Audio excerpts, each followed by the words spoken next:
జీ5 ఉండగా మీ favourite TV shows ని మీరు అస్సలు మిస్ అవ్వలేరు. Complete free. మనీషాకి పెళ్లి సెట్ అయితే ఆనందపడాలి కానీ మీరేంటి అంత ఆశ్చర్యపడుతున్నారు? అయినా మరొకరితో పెళ్లి సెట్ అయిందా అంటున్నారేంటి? మనీషాకి ఇంకెవరితోనైనా పెళ్ళవుతుందని ఊహించారా? మనీషా హఠాత్తుగా ఇలాంటి నిర్ణయం ఎందుకు తీసుకుంది? బహుశా మిత్ర కోసం ఎదురు చూసే కన్నా మరొకరిని పెళ్లి చేసుకోవడం మంచిదనుకుందేమో. మిత్రని లక్ష్మిని వేరు చేయడం కరెక్ట్ కాదని ఫీల్ అయిందో ఏమో. పోన్లే, మరొకరి సంతోషం గురించి ఆలోచించి మంచి నిర్ణయమే తీసుకున్నట్లుంది. ఒకసారి మనీషతో మాట్లాడాలి. ఏంటి ఆంటీ సడన్ గా కలవాలన్నారు? నిన్ను అప్రిషియేట్ చేద్దామని. అప్రిసియేషనా? ఎందుకు? పరిస్థితుల్ని అర్థం చేసుకుని ప్రవర్తిస్తున్నావు. మనుషుల మనస్తత్వానికి తగ్గట్టు నిన్ను నువ్వు మార్చుకుంటున్నావు. మనసుకు మంచిగా అనిపించింది, అందుకే ఒకసారి నీతో మాట్లాడాలని రమ్మన్నాను. మీరు దేని గురించి మాట్లాడుతున్నారో నాకు అర్థం కావడం లేదు. అదే మనీషా, నీకు నీరజ్తో ఎంగేజ్మెంట్ సెట్ అయిందట కదా,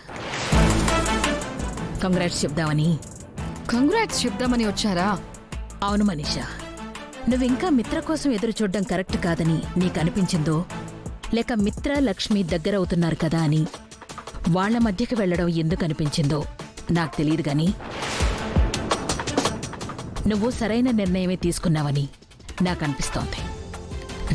I'm really proud of you Manisha. Stop it aunty, stop it aunty, stop it aunty, stop it aunty.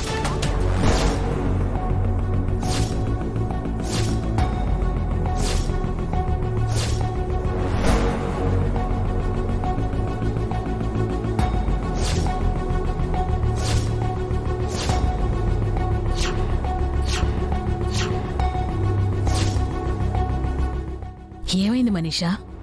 అసలు నా గురించి మీరు ఏమనుకుంటున్నారా ఆంటీ? ఒకరిని ప్రేమించి మరొకరిని పెళ్లి చేసుకుంటాను అనుకుంటున్నారా? అది కాదు మనీషా.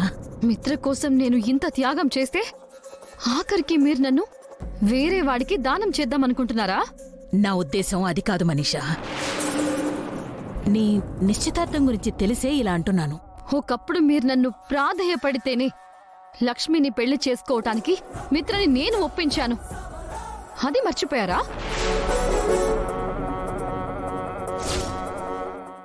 మిత్ర నిన్ను తప్ప మరొకరిని పెళ్లి చేసుకోనంటున్నాడు.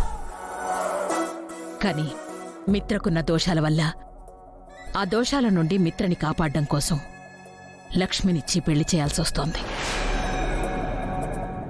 ఆ పెళ్లి జరిగితేనే మిత్ర మనకి దక్కుతాడు, లేదంటే ఆ తర్వాత జరిగేది మనం ఊహించలేం. ఇప్పుడు నన్నేం చేయమంటారా ఆంటీ?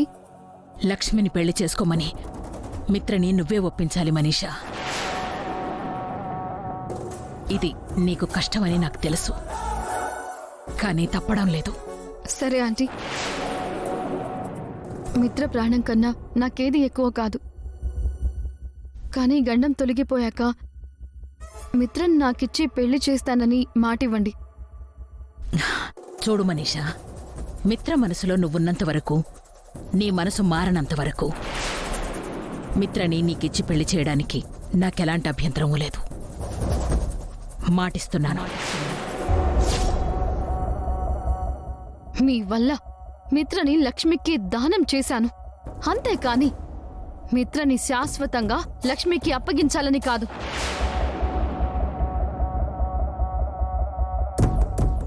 జీ5 యాప్ డౌన్లోడ్ చేసి అన్ని ఎపిసోడ్స్ పూర్తి ఉచితంగా చూడండి.